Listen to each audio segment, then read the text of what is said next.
আসসালামু আলাইকুম আপু, আবার আরেকটা মজার রেসিপি নিয়ে চলে আসলাম। আমি এখন পাট শাক ভাজি করব। পাট শাকটা ভাজি করার জন্য আমি এখানে পেঁয়াজ, রসুন, পরিমাণ মতো তেল দিয়ে দিছি। আর আমি এখানে পাট শাকটা হলেও 2-3টা কাঁচামরিচ দিয়ে পাট শাকটা সিদ্ধ করে নিচ্ছি হালকা। এখন আমি এটা লাল লাল করে ভাজবো, ভাইজা রেডি করে নিয়ে তারপর পাট শাকটা ভাজা ফেলবো। পাট শাকটা সবসময় আগে সিদ্ধ করে নিতে হয়, আর পাট শাক হলে হালকা সিদ্ধ করতে হয়। কিছু কিছু শাক আছে যে হালকা সিদ্ধ করে ভাজতে হয়, তাহলে সেই শাকের মজা ভালো রাখে, মজা ভালো লাগে, অনেক টেস্ট হয়, তিতা হয় না। পাট শাকটা আমরা হয় তিতাটা খাই, অনেকে মিষ্টিটা খায়, আমরা তিতাটা খাই। পেঁয়াজটা আমার লাল লাল করে ভাজা হয়ে গেছে, এখন আমি পাট শাকগুলো দিয়ে দিব।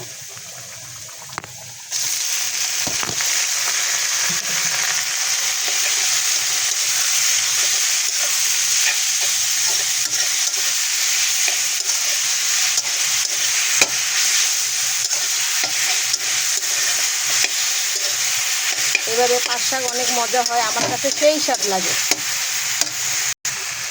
আমার তৈরি হয়ে গেল দুর্দান্ত মজাদার পাট শাক ভাজা। এটা অসাধারণ লাগে, খেতে অনেক মজা লাগে। যারা তিতাটা খায় তারা হলো তাদের কাছে ভালো লাগে, অনেকে আবার মিষ্টিটা খায়, আমরা তিতাটা খাই। সুস্বাদু এবং মজাদার তৈরি হয়ে গেল পাট শাক ভাজা।